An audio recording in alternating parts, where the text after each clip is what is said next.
पाकिस्तान ने इस वक्त जो खित्ते की कशीदगी ख़त्म करने के लिए जो ऐसा किरदार अदा किया है वो काबिल तहसीन है। फील्ड मार्शल सैयद आसिम मुनीर और वज़ीर आज़म शहबाज शरीफ की काविशों को पूरी दुनिया सराह रही है। इससे एक बात वाज़ी होती है कि पाकिस्तान हमेशा अमन का दाई रहा है और अब भी इसका प्रचार करते हुए पाकिस्तान ने दुनिया को बड़ी तबाही से बचा लिया है। चूँकि अगर ईरान में अमरीका की जानिब से हमला किया जाता और उसके बाद ईरान वापस रिटेलिएट करते हुए खलीजी ममालिक को उसका निशाना बनाता तो एक तो दुनिया को मुआशी नुकसान होना था और बड़े पैमाने पर इंसानियत का भी नुकसान होना था। तो पाकिस्तान की अमन कोशिशें काबिल तहसीन है और मुझे लगता है कि आने वाले दिनों में पाकिस्तान एक ग्लोबल पावर बन के उभरेगा और जो मीडिएशन पाकिस्तान ने की है इसके ऊपर वज़ीर आज़म शहबाज शरीफ और फील्ड मार्शल को खिराज तहसीन पेश करते हैं। ये जो जंगबंदी हुई है इससे पूरे खित्ते में अमन आएगा और ये बहुत अच्छी काविश है पाकिस्तान के लिए। और पाकिस्तान के प्राइम मिनिस्टर और चीफ ऑफ आर्मी स्टाफ जो फील्ड मार्शल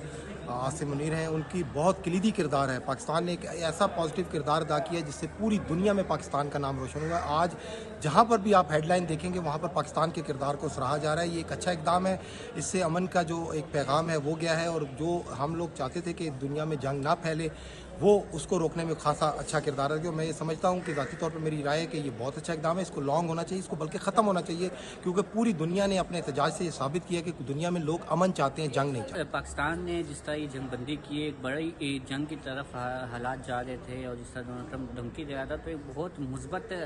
इकदाम उठाया पाकिस्तान ने। इससे पाकिस्तान का जो पासपोर्ट है उसको दुनिया में इज्जत मिलेगी और इसके साथ साथ जो पाकिस्तान की फ़ॉरेन पॉलिसी जो हम देख रहे थे कि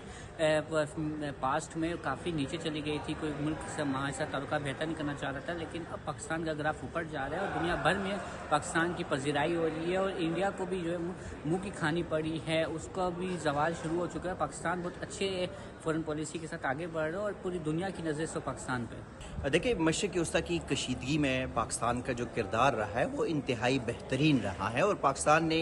जितनी कोशिश की सालसी का किरदार अदा करने में और पाकिस्तान की सालसी की वजह से ही जो मशरिक़ वस्ता या पूरी दुनिया के जो क्राइसिस बढ़ते जा रहे थे उसमें कमी आ गई और ये ख़ित्ता जो जंग की तरफ मज़ीद धकेला जा रहा था वो तकरीबन इख्तिताम को पहुँच गया। और ये पाकिस्तान की मेहनतों से और इसमें पाकिस्तान की फील्ड मार्शल आसिम मुनीर, वज़ीर आज़म शहबाज शरीफ और नायब वज़ीर आज़म इसहाक डार की काविशी थी, उनकी शबाना रोज़ मेहनत थी जो उन्होंने अपने ये जो तमाम फ़रीक़ैन थे उनसे बाकायदा राब्तों में रहे, उनको दरख्वास्तें की और जो डेडलाइन थी सदर ट्रंप की जो करीब थे और फिर एक ऐसे मौके पे वज़ीर आज़म पाकिस्तान का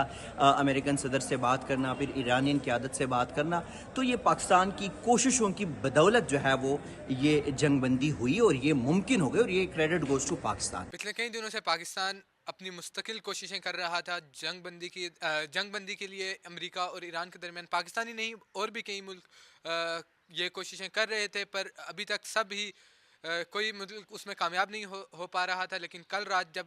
वर्ल्ड वॉर अपनी बाउंड्रीज पे थी उस टाइम पाकिस्तान के वज़ीर आज़म और फील्ड मार्शल आसिम मुनीर उनकी बहुत कोशिशों के बाद, मुस्तकिल कोशिशों के बाद एक मुआहिदा तय हुआ जिसमें 2 हफ्ते का सीज़ फायर ईरान की तरफ से स्ट्रेट ऑफ हुर्मुज़ खोलने का ऐलान किया गया, जिससे जो कि सिर्फ पाकिस्तान के लिए ही नहीं पूरी दुनिया के लिए एक बहुत बड़ी अचीवमेंट है, जिसमें Pakistan on the upper and on the front पे था, लीड कर रहा था सारी टॉक्स। और अब आगे आने वाले दिनों में भी जो यूएस और ईरान के लीडर्स हैं वो पाकिस्तान में आएंगे, उनके बीच में एक माहिदा होगा जो पाकिस्तान के लिए एक बहुत बड़ी अचीवमेंट होगी, एक तारीख तय होगी पाकिस्तान में। और उसी में और जो माहिदे का फ़ायदा ये हुआ है कि जो पेट्रोल की किल्लत थी पूरी दुनिया में वो भी कई हद तक कम होगी। और अब आज सारे पाकिस्तानियों को फ़ख्र होना चाहिए कि उनके वज़ीर आज़म शहबाज शरीफ साहब और फील्ड मार्शल आसिम मुनीर की मुस्तकिल कोशिशों की वजह से आज इतनी बड़ी अचीवमेंट पाकिस्तान की वजह से हासिल हो सकी है।